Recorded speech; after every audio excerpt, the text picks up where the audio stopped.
네, 안녕하세요. 도사 안땅입니다. 자, 이번 시간에도 마찬가지로 계산 문제로 시작해 보도록 하겠습니다. 자, 원래 우리가 풀어야 되는 문제는 47번 신뢰도가 A인 동일한 부품 3개를 그림과 같이 직렬 및 병렬로 연결하였을 때 전체 시스템의 신뢰도는 0.8309이다. 이 부품의 신뢰도 A는 얼마인가? 요런 문제가 나왔었거든요. 근데 여기에 보면은 여기는 직렬로 연결이 됐고 요 두 개는 병렬로 연결이 된 거잖아요. 그래서 부품 1은 곱하기 1 빼기 1 빼기 부품 2 1 빼기 부품 3. 이게 뭐예요? R값이죠? 이렇게 정리를 할 수가 있어요.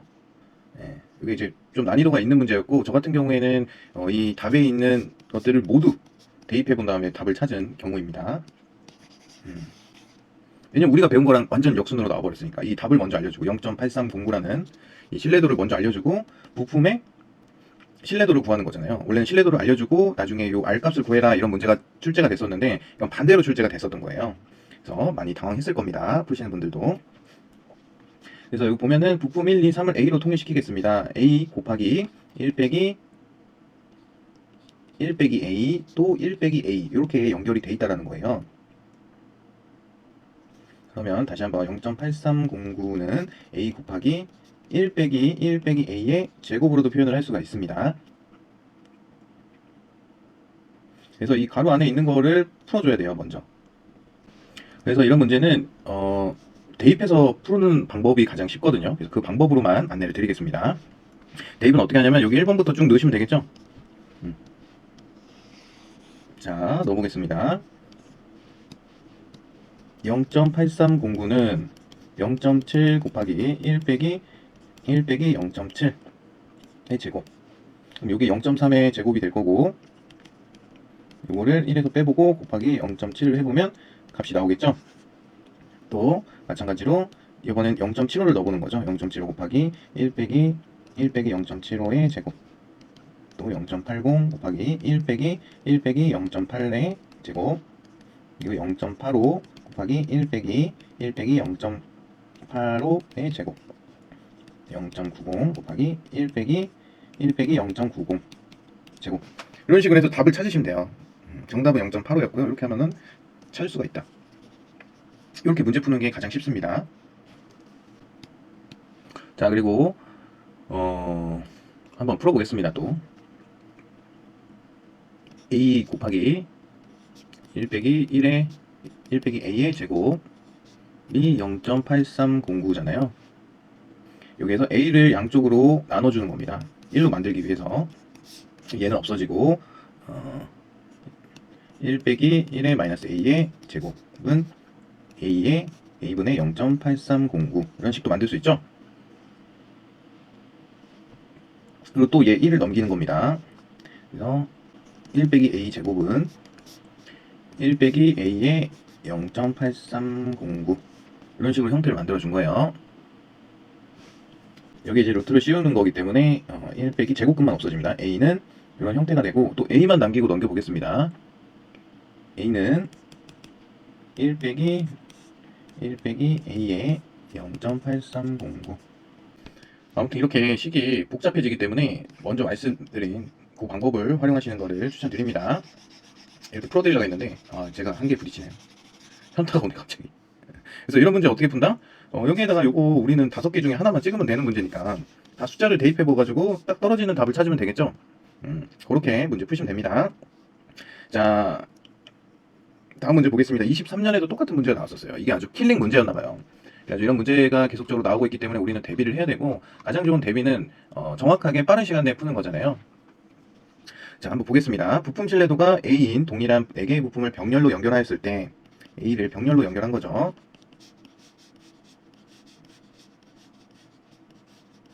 이렇게 연결하였을 때 전체 시스템의 신뢰도는 0.9984였다.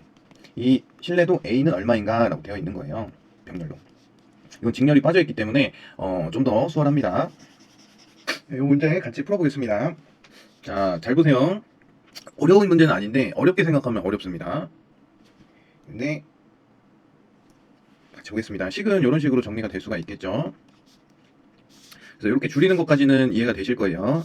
1 빼기 1 빼기 1 빼기 a의 사승은 0.9984다. 그럼 1을 한번 여기로 넘겨볼게요. 1 빼기 a의 사승은 0. 몇이에요? 0016이죠. 이 4를 없애기 위해서 4 루트를 넣습니다. 그러면은 얘는 없어지는 거고 1 빼기 a가 되는 거고, 여기에는 이제 4 루트 0.0016을 해줘야겠죠. 여기 보면 계산기에 보시면 Shift 누르고 요 X 네모 박스를 누르면 위에 이렇게 생긴 루트가 나옵니다. 그래서 여기다는 4를 누르고 여기다는 0.0016을 누르시면 돼요. 그럼 몇이 나와요? 0.2가 나오죠? 그러면 1 빼기 a는 0.2다. 그럼 a는 몇이에요? 0.8이겠죠? 이렇게 푸시면 돼요. 이게 24년도 문제보다 조금 더 풀기 쉬웠다. 병렬로만 되어 있으니까. 정 안되면 이거를 각 자리에다가 이거 대입해보고 이거 대입해보고 이거 대입해보고 이거 대입해봐서 나오는 값을 정확하게 찾으시면 됩니다. 그렇게 하실 수도 있기 때문에 이 정도 하고 넘어가겠습니다. 그리고 요거 계산기에서 요 버튼이나 아무튼 이렇게 생긴 루트를 찾아서 여기다는 4를 누르고 0.0016을 눌러서 나오는 값을 써야 된다. 그냥 앞에다 혼자 4 루트 이렇게 쓰면 안 돼요. 예, 요거를 정확하게 찾아서 입력을 해주셔야 된다. 넘어가겠습니다. 자, 다음 문제. 정성적 기남적인 시스템 안전 분석 기법으로 시스템에 영향을 미치는 모든 요소의 고장을 형태별로 분석하여 그 영향을 검토하는 기법은 이렇게 되어 있는데, 정성적 기납적인 거 찾으면 되겠죠? 제가 외우라는 표 있었잖아요. 그리고 여기 귀납 연역, 그래서 여기는 ETA가 들어가고 FMEA가 들어간다. 그리고 여기는 FTA 모트, 여기가 CA. 이 표만 외우면 되잖아요. 기납 정성은 뭐예요? 그러면 FMEA 2번 이렇게 찾으시면 됩니다. 이거 표 진짜 외우셔야 돼요. 외우고 시험장 들어가서 연습지에 바로 써야 되는 내용. 아시겠죠? 넘어가겠습니다. 자, 원인 결과 분석 CCA 기법에 관한 기술 지침상 원인 결과 분석의 평가 절차를 순서대로 옳게 나열한 것은, 일단은 사건을 선정을 해야 됩니다. 사건 평가의 사건을 선정을 하고, 그리고 안전 요소를 확인하고, 사건 수를 구성을 해야 됩니다. 구성. 그리고 결함수를 구성합니다. 사건 수 다음에 결함수입니다. 그리고 최소 컷 세트 평가를 하고 결과를 문서화합니다. 그래서 선정하고 문서, 결과의 문서화, 선정하고 결과의 문서화가 나와 있는 걸 찾으면 되거든요. 근데 여기 또 두 개가 있죠? 보면은 뭘로 장난쳤어요? 원래 요 순서인데 여기로 바뀌어 있죠? 그래서 정확하게 알고 계셔야 된다. 이건 코샤 가이드에 나와 있는 내용이고요. 원인 결과 분석은 FTA랑 ETA를 결합한 거예요. 그래서 잠재된 사고의 결과 및 근본적인 원인을 찾아내고 사고 결과와 원인 사이의 상호관계를 예측하며 리스크를 정량적으로 평가하는 리스크 평가 기법을 말한다. 그래서 선안사 결체문, 선안사 결체문 이렇게 외우시면 됩니다. 넘어가겠습니다. 자, 안전성 평가 6단계에서 단계별로 내용이 옳지 않은 것은, 자, 안전성 평가 6단계 이걸 아셔야 풀겠죠? 옳지 않은 거니까 틀린 거고요. 자, 2단계 정성적 맞고요. 3단계 정량적 맞죠? 4단계 안전대책 맞습니다. 5단계 재평가 맞습니다. 6단계 ETA에 의한 재평가 맞습니다. 근데 ETA가 아니라 FTA입니다. FTA. FTA에 의한 재평가면 이것도 맞는 얘기입니다. 정답은 5번.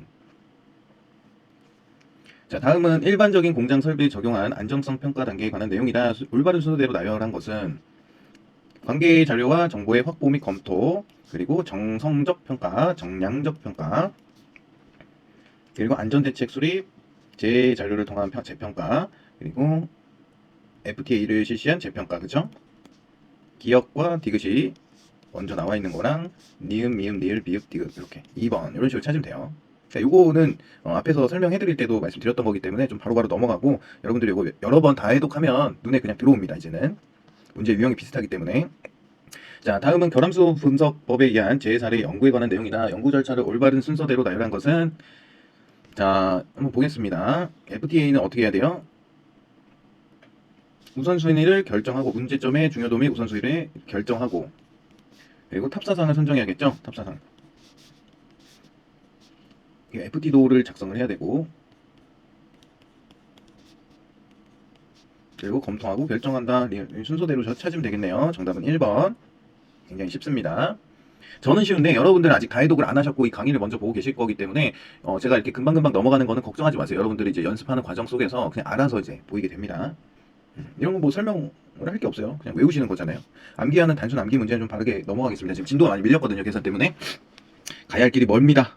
자, 안전성 평가 종류 중 기술 개발의 종합 평가에서 단계별 내용으로 옳지 않은 것은 이것도 뭐 외워야 풀 수 있는 문제죠. 1단계의 생산성 및 보존성이 아니고 사회복리 기여도입니다. 그리고 나머지는 다 맞겠죠. 그래서 저는 이거를 사실 안경종으로 외웠던 것 같아요. 잘 안 외워져서. 사실 안경종 이렇게요. 정답은 1번이었다. 자, 리스크 관리의 용어 정의에 관한 지침에서 가능성과 결과에 대한 범위를 구분하여 리스크 등급을 표시하고 리스크 우선순위를 정하기 위한 도구로 정의되는 내용은 뭐였어요? 리스크 보세요. 가능성과 결과에 대한 범위를 구분하여 등급을 표시하고 우선순위를 정하기 위한 도구는 리스크 기준입니다. 리스크 매트릭스입니다. 그냥 외우세요. 뭐. 용어 정의에 있는 내용이고 용어 정의는 코샤 가이드에 또 있는 내용입니다. 리스크 매트릭스라 하면 가능성과 결과에 대한 범위를 구분하고 리스크 등급을 표시하고 리스크 우선순위를 정하기 위한 도구는 뭐라고요? 리스크 매트릭스다. 리스크 아날리시스는 리스크 수준을 결정하고 리스크의 특성을 이해하기 위한 과정을 말한다. 리스크 평가와 리스크 처리에 대한 결정은 리스크 분석의 결과를 바탕으로 이루어진다. 리스크 처리에 대한 결정은 리스크 분석의 결과를 바탕으로 이루어진다. 그리고 가능성이라고 하면 사상의 발생 가능한 정도, 사건이 발생 가능한 정도를 말하겠죠. 그 가능성은 확률 또는 빈도로 표현할 수 있다. 확률 또는 빈도 강도법 할 때 확률 또는 빈도. 확률이라 함은 일정 조건 아래에서 특정 사건이나 사상이 일어날 가능성을 의미하며 분율 또는 퍼센트로 표시한다. 빈도라 함은 특정 시간 내에 특정 사건이나 사상이 일어날 가능성을 의미한다. 특정 시간 내에 특정 사건이나 사상이 일어날 가능성. 자, 결과라 함은 특정 목적에 영향을 미치는 사상의 산출물, 아웃풋을 말한다. 결과는 단일 사상에서 단일 또는 복수의 산출물이 발생할 수 있다. 하나 또는 여러 개가 발생할 수 있다. 결과는 긍정적이거나 부정적일 수 있다. 그리고 결과는 정성적 또는 정량적으로도 표현할 수 있다. 노출 보겠습니다. exposure. 노출이라 함은 특정 조직 또는 관계자가 사상에 관련되는 정도를 말한다. 얼마나 노출이 됐냐, 이 사건에 관련이 되어 있냐, 이게 노출이라는 거죠. 그리고 리스크 매트릭스라 함은 가능성과 결과에 대한 범위를 구분하며 리스크 등급을 표시하고 리스크 우선순위를 정하기 위한 도구로 말한다. 이게 이제 코샤 가이드에 있는 지문을 그대로 가져온 거기 때문에 이거는 알고 계셔야겠죠. 그래서 이걸 다 넣어드린 겁니다. 자, 리스크 수준이라 함은 가능성과 결과가 조합되어 표현된 단일 또는 복수의 리스크에 대한 크기를 말한다. 리스크 수준이란 리스크 레벨, 영어로 보는 게 좀 더 편하십니다. 정답은 5번이었다. 자, 또 재밌는 문제 나왔는데요. 다음에서 설명하고 있는 위험성 평가 기법은 자, 초기 개발 단계에서 시스템의 고유한 위험성을 파악하고 이 초기 개발 나오면은 PHA입니다. 무조건. 예비, 위험, 분석 물어보는 거거든요. 그래서 정답은 5번. 넘어가겠습니다. 자, 다음은 위험성 평가 기법인 모트에 관한 설명이다. 괄호 안에 들어갈 것으로 옳은 것은 모트는 뭐와 동일한 논리 방법을 사용하여 관리, 설계, 생산 및 보전 등 넓은 범위에 걸친 안전 확보를 위하여 활용하는 기법으로 원자력 산업 등에서 이용이 된다. 뭐였어요? 여기서 알 수 있는 거? 요 표 외우면 끝나는 거죠? 모트랑 FTA랑 같은 자리에 있고 정량적, 연역적으로 구분할 수가 있다. 그래서 정답은 2번.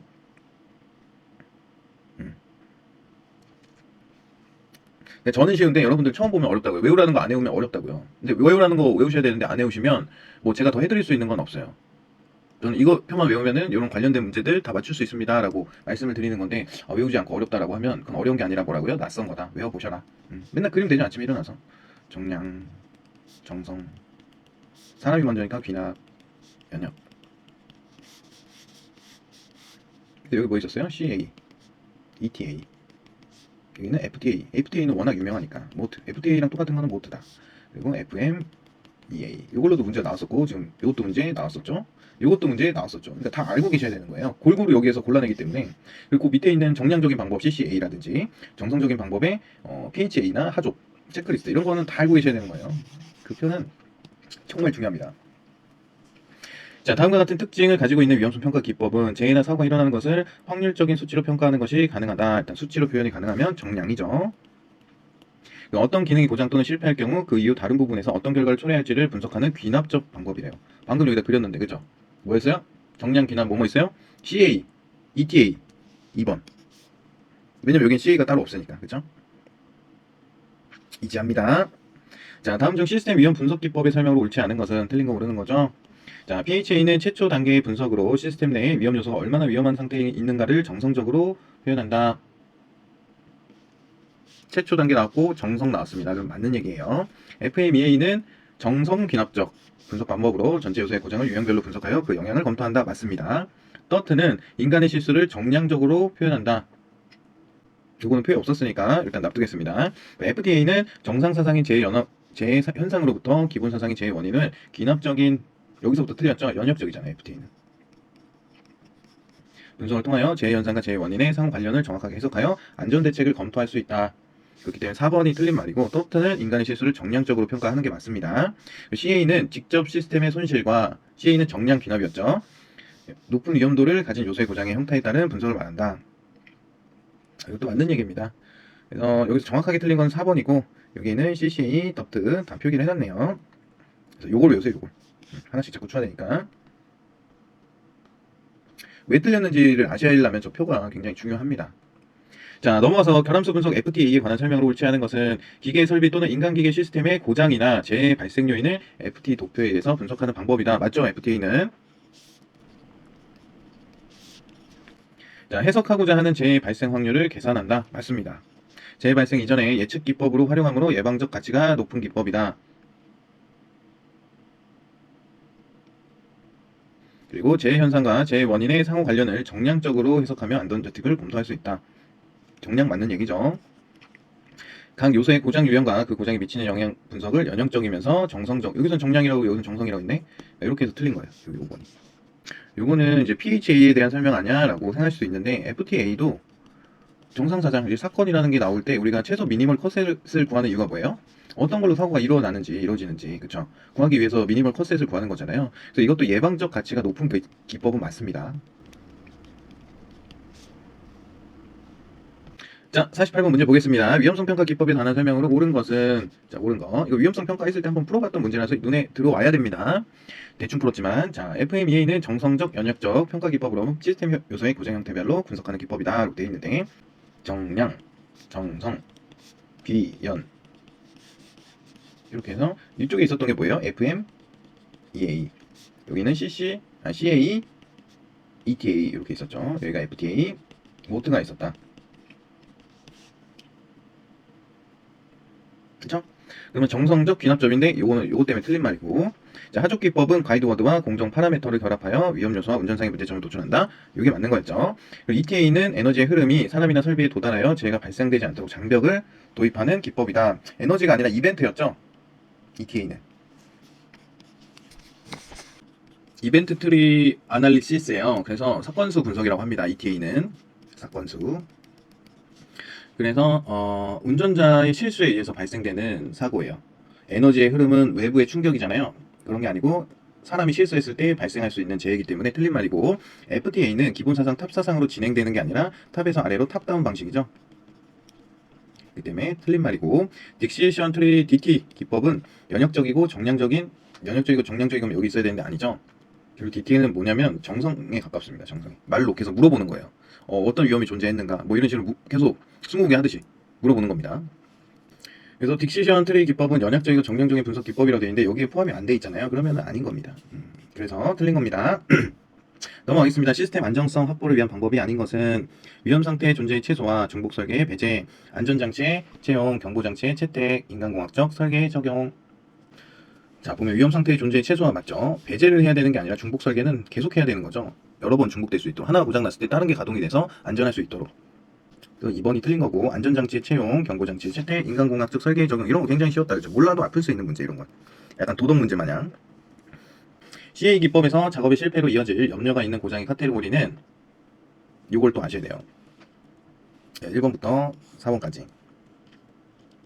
그래서 1번이 가장 위험한 겁니다. 사망으로 이어질 우려가 있는 고장이고, 4번으로 갈 때는 그나마 조금 양호해지는 거죠. 그래서 카테고리 2는 작업의 실패로 이어질 염려가 있는 고장, 카테고리 3은 운용의 지연 또는 손실로만 이어질 고장, 카테고리 4는 극단적인 계획 외의 관리로 이어질 고장. 그래서 1이 가장 높다. 작업의 실패로 이어질 염려가 있는 고장은 몇이었어요? 2번이었다. 정답은 2번. 카테고리 5 같은 거는 없습니다. CA란 고장 형태에 따른 영향을 분석한 후 중요한 고장에 대해 그 피해의 크기와 고장 발생률을 이용하여 카테고리 1에서부터 카테고리 4의 범주에서 치명도를 분석하는 기법이다. 자, 다음 문제 보겠습니다. 다음은 FMEA에서 어떠한 고장 유형의 심각도, 발생도, 검출도, 가용도를 평가한 결과이래요. 이 고장 유형에 대한 위험 우선순위 점수는 얼마인가? 다 곱하면 됩니다, 이거는. 자, 심각도 곱하기 발생도 곱하기 검출도. 가용도는 뭐였어요? 가용되는 중인 거니까 곱하는 건 아닙니다. 곱해야 되는 거는 위험 우선순위 점수기 때문에 요 세 가지. 심각도, 발생도, 검출도 요 세 가지만 곱하면 됩니다. 그럼 6, 5, 30에 300이네요. 이것까지 곱해가지고 600이 나오면 안 되겠죠? 정답은 3번. 심발검. 가용도는 말 그대로 가용이 되고 있기 때문에 위험한 게 아닙니다. 그죠? 그렇게 생각하셔도 되고. 자, 결함수가 다음과 같을 때 정상사상 T가 발생할 확률은 확률 구하는 내용이네요. A, B, C는 서로 독립이고 발생 확률은 0.1이다. 그럼 여기다 0.1, 0.1, 얘가 0.1인 거죠? 얘네는 지금 AND 게이트잖아요. 그럼 직렬로 연결된 거랑 똑같습니다. 그래서 0.1 곱하기 0.1이고요. 그러면 0.01이 나오죠?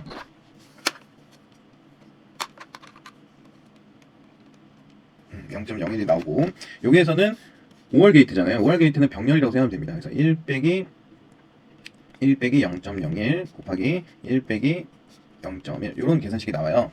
해보면 되겠죠?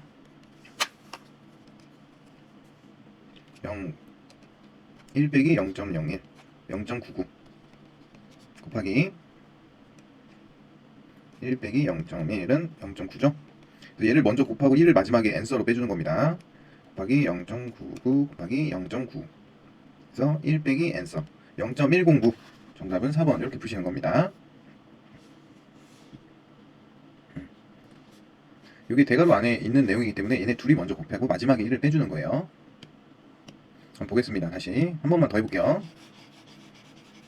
자, 기본 사상은 동그라미죠? 동그라미. 얘네가 A, B, C는 서로 독립이고 발생 확률은 각각 0.1이라고 하잖아요. 이 T가 발생한 확률을 구하는 거잖아요. 이 5월 게이트는 병렬이라고 생각하시고요. AND 게이트는 직렬이라고 생각하시면 됩니다. 계산식이 똑같거든요. 그래서 이 AND 게이트에 있는 0.1 곱하기 0.1을 한 거예요. 그럼 얘가 0.01이죠. 이 AND 게이트는 0.01입니다. 그럼 얘랑 올라가려고 보다 보니까 뭐가 됐어요? 5월 게이트잖아요. 5월 게이트는 병렬이기 때문에 1 빼기 0.01 곱하기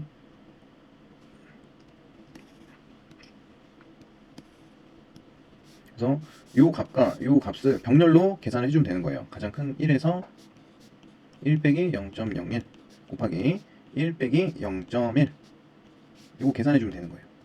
그래서 얘는 0.99가 나왔고 0.9를 요거를 먼저 곱하고 나서 큰 1에서 빼주면 되는 겁니다. 그러면 0.109라는 답이 나오고요. 정답은 4번이다. 이렇게 푸시는 거예요. 자, 넘어와서 FT도에서 정상사상 X의 값은 얼마인가? 여기도 다 숫자를 주어줬습니다. 그러면은 말씀드린 대로 계산해 볼게요. 요 엔드 게이트가 쉬우니까 엔드 게이트부터 해볼게요. 지금 Y는 얼마인가요? 그러면 0.3 곱하기 0.1 0.03 Z를 구해보겠습니다. Z는 어떤 계산식이 있어요? 1 빼기 0.2 곱하기 1 빼기 0.1 이 나중에 여러 번 하다 보면 암산으로 나오긴 하거든요. 그럼 0.8 곱하기 0.9잖아요. 거기서 1 빼기 n서 0.28 이게 엔드 게이트로 묶여있다 했죠. 얘네 둘이 곱하면 되죠. 곱하기 0.03 곱하기 0.28은 0.0084 정답은 1번. 이렇게 하나씩 풀어나가시면 돼요. 전혀 어렵지가 않습니다. 우리가 기존에 뭐 R값 구하고 저 N중 K 중복 한 거에 비하면 진짜 아무것도 아닌 문제잖아. 이런 거는 진짜 문제로 나오면은 20초 안에 풀 수 있어야 돼요. 이런 문제들은 기사 문제도 많이 나오거든요. 그래서 기사에서 어떤 분이 또 기사 문제 풀어봐도 되나요? 라고 했을 때 풀어보셔라. 어차피 똑같은 거다. 그쵸? 전혀 다른 문제가 아니고 거의 동일한 문제고 미니멀 컷셋 구하는 거나 요 FT도를 이용한 신뢰도 계산하는 거 요거는 많이 풀어볼수록 좋다. 그리고 인터넷에 뭐 블로그 같은 거 검색해보면 뭐 산업안전 기사 계산 문제 이렇게 검색을 해보시면 그걸 풀이해 해준 분도 계시고 예제를 올려주신 분도 계세요. 그래서 그런 문제들도 한번 내가 맞게 풀고 있는지 확인해 보시면 좋습니다. 자, FTA 분석 기법을 이용하여 다음 정상사상 탑 이벤트 T의 미니멀 컷셋을 구하면 T는 A1, A2다. A1은 X1, X2다. A2는 X1 더하기 X3다. 이렇게 되어 있네요. T는 A랑 A2가 곱하기로 연결되어 있기 때문에 AND 게이트로 연결되어 있는 겁니다. 이거 AND. 그리고 A1은 여기도 곱하기로 되어 있으니까 AND 게이트. 얘는 더하기로 되어 있으면 병렬식이기 때문에 OR 게이트. 이렇게 되어 있는 거예요. 미니멀 컷을 구하면 되죠. 요 밑에 있는 걸로. 1, 2 모두가 올라가고 얘는 1 또는 3이 올라가는 거잖아요. 그럼 1은 무조건 올라가는 거고 1, 2, 3 아니면 1, 2가 올라가는 거죠. 그러면 1, 2다. 정답 1번. 맞죠? 이 그림을 요렇게 표현되어 있는 거를 이렇게 그리면 되는 거예요.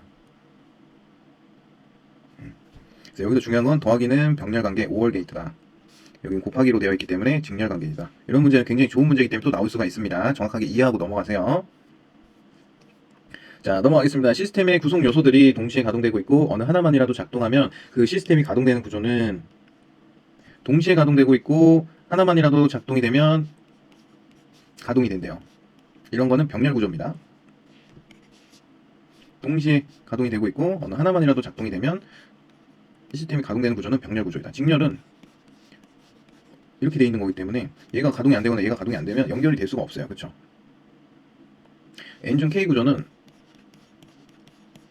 이 중에 3개가 작동이 되면은 작동이 되는 거잖아요. 그렇죠? 어느 하나만이라도 돼 있는 건 아니잖아요. 뭐 4개 중에 2개 이상 가동이 되면 가동이 된다. 이런 구조잖아요. 그래서 4분의 2도 되고 4분의 3도 되고 4분의 4도 되고 이런 구조입니다. 넘어가겠습니다. 자, 다음 FT도에서 G1의 발생 확률은 여기 이제 숫자가 다 나와 있네요. 보겠습니다. 엔드 게이트니까 곱하면 되죠? 얘네는 1 빼기 해주면 되고 그럼 엔드 G2부터 구해보겠습니다. 0.2 곱하기 0.1 0.02 G3는 1 빼기 1 빼기 0.4 1 빼기 0.3 이거 해볼까요? 0.6 곱하기 0.7이죠? 1 빼기 n서 0.58 여기 또 5R로 묶여있기 때문에 1 빼기 1 빼기 0.02 곱하기 1 빼기 0.58 1 빼기 0.02 0.98이죠? 1 빼기 0.58 0.42 곱하기 0.98 1 빼기 n서 0.5884 맞나요? 2번 맞죠?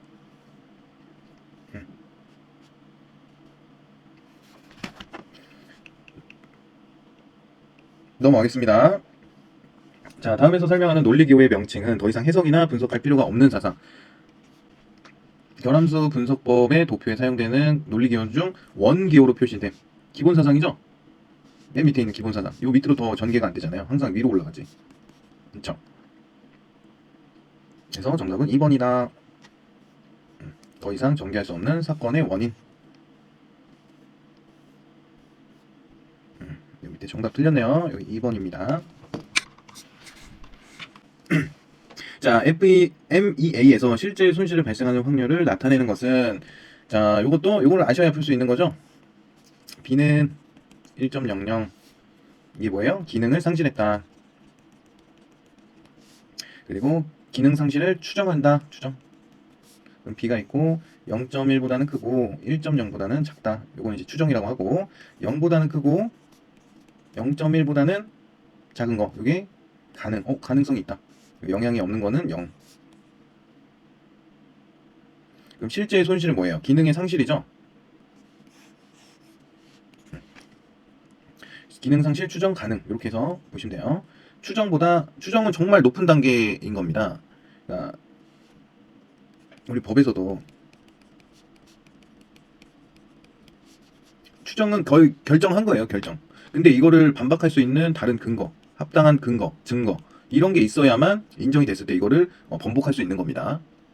추정은 거의 그냥 확실한 사실이라고 생각하는 게 좋아요. 추정한다라고 끝났다고 해서 아사모사한 게 아닙니다. 아사모사한 거는 가능해요. 그럴 수도 있지. 이런 거 대충.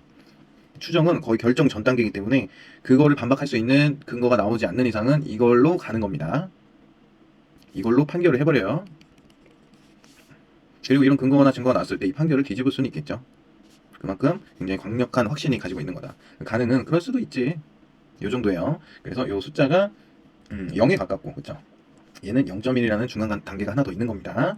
실제 손실은 1이죠, 뭐. 확실한 거니까. 이게 이제 시스템 공학이라서 그렇습니다. 시스템 공학에서 1을 뛰어넘을 수가 없잖아요. 1010, 1010, 1, 뭐 이렇게 컴퓨터가, 그렇죠, 표현이 되기 때문에 1은 참이고 0은 거짓이고, 이 두 가지 이진법으로만 계산을 하기 때문에 1이 100이 되는 겁니다. 많이 되고. 자, A 시스템은 그림과 같이 세 가지의 부품을 직렬로 연결한 체계를 체계 중복으로 하여 구성되어 있으며 그림의 수치들은 각각의 부품들을 신뢰도를 표시한 것이다. A 시스템의 신뢰도는 굉장히 쉽죠? 이거 곱하고 병렬로 이렇게 연결되어 있으니까 여기서 1 빼고 1 빼고 이 전체를 또 1로 빼는 거 아니에요? 해보겠습니다. 0.95 곱하기 0.97 곱하기 0.92. 계산기 다 직접 눌러보셔야 돼요. 제 말이 너무 빠르면 퍼지 버튼 누르면 됩니다. 중간에 요거 멈춤. 그리고 직접 다 눌러보세요. 요거를 하나 곱하고 요걸 하나 곱하려고 봤더니 얘네 둘이 똑같이 생겼잖아요.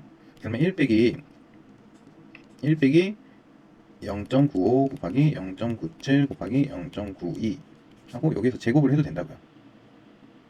네, 어차피 또 1 빼기 0.95 곱하기 0.97 곱하기 0.92를 해야 될 거니까 이걸 한 번 더 하느니 그냥 제곱을 여기다 이 숫자를 먼저 곱해가지고 구한 다음에 0.8 어쩌고저쩌고 나오잖아요. 그래서 가로라는 기능을 이용해서 1 빼기 0.8 어쩌고저쩌고 쓰고 여기 마지막에 제곱을 붙여주면 그거에 대한 값이 나오죠. 그게 0.023이다. 그리고 큰일에서 빼니까 요 숫자가 나온다. 그 얘기입니다. 넘어가겠습니다. 자, 시스템 굉장히 문제 많이 나오고 있습니다. 그쵸? 해도 끝이 안 나는 것 같아요. 자, 시스템의 특성에 관한 설명을 옳지 않은 것은 시스템은 환경에 적응하거나 극복하면서 유지시켜야 한다. 맞습니다. 자, 각각의 하위 시스템들은 상호 간의 연관 관계를 이해해 시스템의 목표가 달성될 수 있도록 하여야 한다. 맞죠? 목표가 달성하는 게 시스템의 목적이니까. 그 시스템은 하나 이상의 하위 시스템으로 구성이 된다. 맞습니다. 그 시스템은 단순히 구성 요소들의 합이 아니며 시스템 그 자체는 별개의 존재로서 하나의 단일체이다. 뭐 말이 굉장히 어려운데 시스템은 단순히 구성 요소들의 합이 아니며 곱하기도 있으니까 시스템 그 자체는 별개의 존재로서 하나의 단일체이다. 맞습니다. 그리고 시스템은 복잡한 환경 속에서 목표를 달성하기 위하여 각각의 하위 시스템의 독립적인 목표를 가지고 작동되어야 한다. 여기 보면은 해설을 달아드렸는데요. 하위 시스템의 독립적인 목표가 아니라 동일한 목표를 가지고 작동되어야 돼요. 이게 그냥 훅 읽으면은 또 맞는 말인데 뭐가 답일까 하면서 굉장히 헷갈려 버리는 문제거든요. 그래서 시스템은 각각의 하위 시스템에서 독립적인 게 아니라 동일한 목표, 하나의 목표 를 가지고 작동이 되어야 합니다. 그래서 5번이 틀린 말이었습니다. 넘어가겠습니다. 자, 시스템에 관한 설명 중 옳지 않은 것은, 틀린 것은 시스템의 정의는 다수의 독립된 목적 또는 개념적 요소의 집합체가 어떤 공동의 목적을 달성하도록 상호 유기적으로 결합해 활동하도록 된 것. 이게 맞는 문장이죠. 시스템은 여러 요소의 집합체로서 각 요소는 같은 기능을 수행하면서 상호 유기적인 관계를 유지하고 공동의 목표를 지향하며 활동하는 것이다. 여러 요소는 맞는 얘기고 이 각 요소는 같은 기능을 수행하나요? 아니죠. 서로 다른 기능. 우리가 회사를 차릴 때 시스템이 굉장히 중요하다고 하잖아요.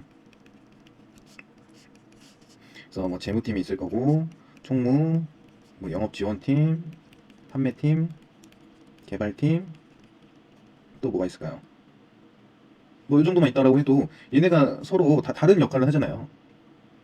다 같은 역할을 이렇게 나눠 놓으면 시스템이 엉망인 거죠. 각각의 역할을 충실히 해줘야 시스템이 기업이 성장할 수 있는 좋은 시스템이다라고 얘기를 하잖아요. 그렇게 이해하시면 좀 편합니다. 그래서 2번이 틀린 말이었고 요소의 결합이 자율적으로 된 것을 생태 시스템이라 한다. 유기적으로 자연적으로 된 것을 생태 시스템이라고 합니다. 뭐 유기적 시스템 뭐 그런 얘기죠. 공학 시스템에는 수송 시스템, 송배전 시스템, 생산 시스템 등이 있다. 뭐 그렇답니다. 공학 시스템에서 수송 시스템은 버스, 기차, 항공기 시스템 등으로 구성이 된다. 또 맞습니다. 그래서 정확히 틀린 거는 2번이다. 자, 시스템 1, 2에 관한 설명으로 옳은 것은 단 화살표의 부품은 각 경로이며 각 부품의 신뢰도는 0.9로 동일하다. 다 부품이 0.9라는 거죠. 자, 보겠습니다. 미니멀 패스의 수는 두 시스템 모두 4개이다. 미니멀 패스는 최소값이죠.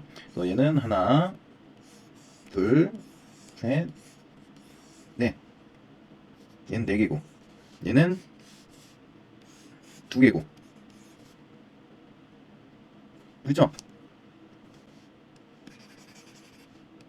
얘는 하나, 둘 이렇게 가는 게 하나고, 요 밑으로 갔다 요 밑으로도 갈 수 있잖아요. 얘가 2번이고, 그렇죠? 얘도 마찬가지로 이렇게 두 개씩 다 있는 거니까 여기 네 개고, 갈 수 있는 미니멀 컷셋이 숫자가 바뀌거나 하는 게 아니니까. 근데 얘는 이렇게 가면은 벌써 세 번을 거친 거잖아요. 그래서 짧은 경로를 보는 거죠. 그럼 얘는 두 개고. 틀렸네요. 그래서 요거는 틀린 거였고, 3번의 부품의 신뢰도가 1이라면, 얘가 1이라면 아무 상관이 없죠. 신뢰도가 같을 수가 없잖아요. 얘는 신뢰도가 미니멀 컷셋이 두 개고, 얘는 네 개고, 경로가 다르기 때문에 같을 수가 없습니다. 그래서 틀린 거고. 자, 시스템 2의 신뢰도가 시스템 1보다 더 작다. 그러니까 2의 신뢰도가 낮다라는 거잖아요. 근데 여기에는 경로가 더 많기 때문에 얘가 신뢰도가 더 높다라고 얘기를 합니다. 그렇기 때문에 틀린 거고. 자, 시스템 2의 신뢰도는 0.99보다 작다. 시스템 2의 신뢰도를 한번 계산해 보겠습니다. 그러면 얘네는 지금 병렬로 연결이 돼 있는 겁니다. 병렬. 그죠? 병렬 계산식에 의해서 0.9죠. 얘네가 다. 그러면 1 빼기 0.9, 1 빼기 0.9, 1 빼기 0.9가 이렇게 하나 있는 거고, 또 1 빼기 0.9 곱하기 1 빼기 0.9, 요게 이렇게 하나 있는 겁니다. 이거 계산하면 되거든요. 0.1 곱하기 0.1이죠. 그럼 1 빼기 0.01, 0.99 곱하기 0.99니까 0.99보다 당연히 작아지겠죠. 0.9801.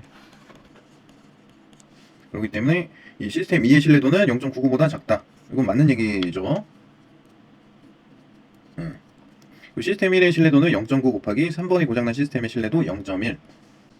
이게 무슨 얘기냐면 3번이 고장난 시스템의 신뢰도, 시스템 2의 신뢰도 이렇게 해서 돼 있는 건데, 3번이 고장난 시스템의 신뢰도가 들어가려면 여기에도 3번이 고장나지 않은 시스템의 신뢰도가 들어가야 되는 거예요.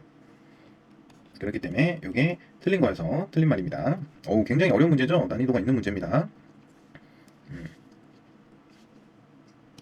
한 번만 더 설명을 드릴게요. 정리해서. 자, 미니멀 패스의 수는 두 시스템 모두 4개이다. 근데 요 시스템 2의 경우에는 4개가 맞아요. 요렇게 한번 벌써 2개죠. 1번으로 가는 경로가 2개가 있고 2번으로 가는 경로도 2개가 있잖아요.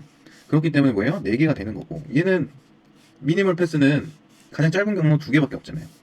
그렇기 때문에 모두 4개다라는 말이 틀린 거고, 3번의 부품의 신뢰도가 1이라면 두 시스템의 신뢰도는 같다? 이 1과 상관없이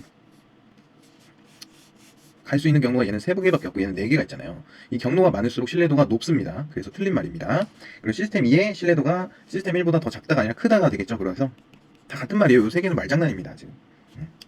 그리고 0.99보다 작다는 0.99 곱하기 0.99가 됐으니까 당연히 작아지니까 이게 맞는 말이고, 그리고 시스템 1의 신뢰도는 0.9 곱하기 3번이 고장난 시스템의 신뢰도 더하기 0.1 곱하기 시스템이 고장나지 않은 신뢰도겠죠.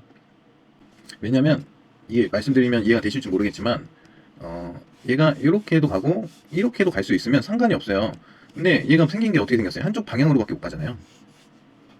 그러니까 얘가 고장이 났든 고장이 안 났든 갈 수 있는 방향이 생기든 안 생기든, 그것 때문에 이렇게 3번이 고장이 안 난 신뢰도가 들어가야 된다는 겁니다.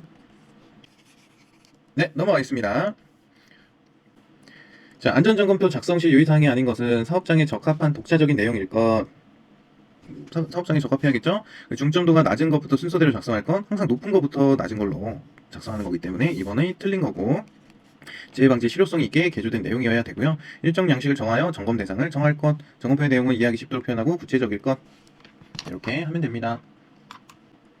자, CRB에 관한 설명으로 옳지 않은 것은 CRB의 값은 화면상의 이동거리와는 반비례한다. CRB의 값이 크다는 것은 조종장치가 민감하다는 거다. 인간기계 시스템을 설계할 때에는 조종장치의 이동시간과 조종시간을 고려해야 한다. CRB의 값이 작으면 조종장치의 조종시간이 많이 소요되고 이동시간은 적게 소요된다.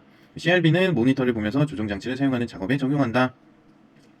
CRB라는 건 뭐냐면 컨트롤 리스폰스 라티오라고 해서 버튼을 눌렀을 때, 컨트롤을 했을 때 이 버튼, 기계가 작동하는 반응, 리스폰스 반응을 보는 겁니다. 그래서 여기가 조작이 들어가고 반응이 들어가는 거예요. CRB라는 거는 CRB잖아요. 그러니까 얘가 분모, 얘가 분자죠. 굉장히 쉽습니다. CRB가 크다는 건 뭐예요? 조작 버튼을 세게 눌러야 된다는 거죠. CRB가 크다는 것은 세게 눌렀는데 하나 쳐져요. 큰 힘을 사용했는데 한 개가 눌립니다. 근데 엄청 CRB가 낮다라는 것은 예민한 거예요. 예민. 스쳤는데 막 여러 개 눌려. 키보드가 그래서 막 적축, 갈축 이런 거 있잖아요. 키보드 보면 살짝 눌렀는데 막 여러 개 막 눌려 있어. 제 키보드가 지금 그렇습니다. 그래서 오타가 많이 나는 거예요. 죄송합니다. 네, 바꿔야 돼요. 키보드를 싸구려 샀더니. 아무튼 그렇습니다. 그래가지고 CRB가 낮으면 작은 힘은 10개네. 큰 힘에는 10개가 눌리는 거는 큰 힘에 10개가 눌려야 우리는 비례한다라고 하는데, 큰 힘에는 1개가 되고 작은 힘에는 10개가 된다. 이건 뭐예요? 반비례 관계죠? 그래서 CRB의 값은 화면상의 이동거리와는 반비례한다. 이게 맞는 얘기입니다. CRB 값이 크다는 것은 조종장치가 민감하다는 뜻인가요? 세게 눌러야 하나가 된다 그랬잖아요. 그러면은 민감한 게 아니죠. 둔감하다는 거죠. 그래서 얘가 틀린 정답이고, 자, 인간 기계 시스템을 설계할 때 조종장치의 이동 시간과 조종 시간을 고려해야 된다. 맞죠? 우리가 호이스트를 사용한다고 해볼게요. 요즘에는 무선 리모컨도 많이 나오니까. 그래서 이 매달은 물체를 정확한 위치에 갖다 놔야 되는데 살짝 눌렀는데 막 이만큼씩 가. 이만큼씩 하고. 그럼 이거 조작하겠냐고요. 그쵸? 어느 정도 이동 시간과 조종 시간을 고려해야 되는 게 맞는 겁니다.